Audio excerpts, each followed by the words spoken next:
3 دن ہو گئے قبلہ ابو ذر عباس صاحب مجھ ایسے طالب علم ذاکر کو سماعت کر رہے ہیں. 3 دن تو میں نے زحمت نہیں دی. آج مجھے آپ سے دعا نہیں داد چاہیے کہ لعنت آئی کس کے لیے تھی. اس کا مطلب کہ آئی کہیں اور تھی, جانا اس نے کہیں اور.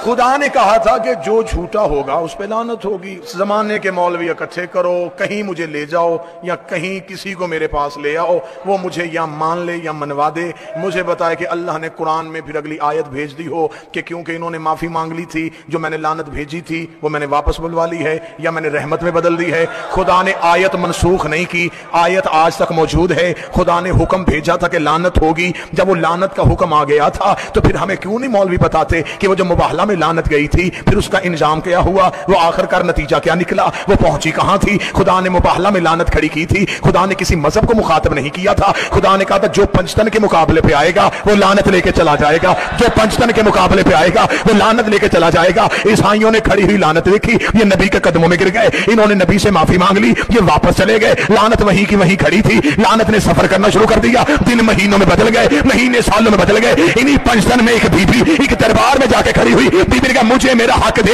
اس نے تیرے پاس کوئی گواہ ہے تو لے کے آ. بی بی نے وہی مباہلے والے گواہ اٹھائے. بی بی نے کہا میرا علی گواہ, میرا حسن گواہ, میرا حسین گواہ.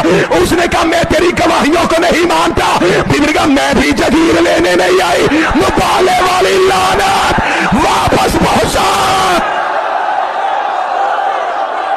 یہ ہے وہ بکوڑا آصف علوی کہ جس نے پہلے بھی سیدنا صدیق اکبر رضی اللہ تعالیٰ عنہ کی شان میں گستاخی کی اور اس کو بھگا دیا گیا, اور بعد میں یہ اپنے مذہب پر عمل کرتے ہوئے تقیہ کرتا رہا, جھوٹ بولتا رہا. اللہ اور اس کے رسول صلی اللہ علیہ وسلم اور تمام لوگوں کی اس پر لعنت ہو. یہ جو الفاظ بول رہا ہے اور جو کہانی سنا رہا ہے, اب اس کے بعد پھر یہ کوئی تقیہ اختیار کرے, کوئی جھوٹ بولے اور اللہ تبارک و تعالیٰ کی جیسے پہلے لعنت ہے اب بھی اس پر لعنت ہو, اس پر اس کے مذہب پر لعنت ہو. اور اس حدیث کی وجہ سے کہ جو رسول اللہ صلی اللہ علیہ وآلہ وسلم نے فرمایا کہ جب تم دیکھو کہ میرے صحابہ کو برا بھلا کہہ رہے تو کہو کہ تم پر اللہ کی لعنت ہو اور لوگوں کی لعنت ہو.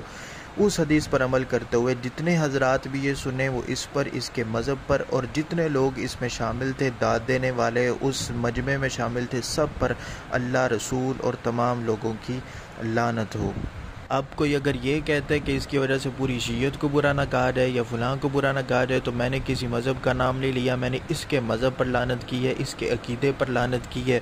اور اگر کوئی سمجھتا ہے کہ اس کا مذہب شیعہ ہے اور اس کا عقیدہ شیعت والا ہے, تو پھر جو بھی ہو, جو اس نے الفاظ بولیں, اس کے الفاظ کی وجہ سے, اس کے عقیدے کی وجہ سے اس پر اور اس کے مذہب پر ہم لعنت کر رہے ہیں.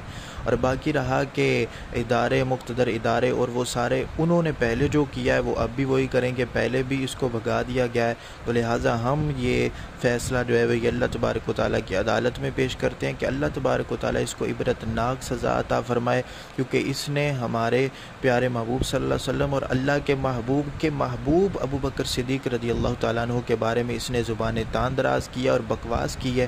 اس وجہ سے اللہ تبارک و تعالیٰ اس کو نصف و نابود فرمائے اور اللہ تبارک و تعالیٰ اس کو عبرت ناک سزا عطا فرمائے.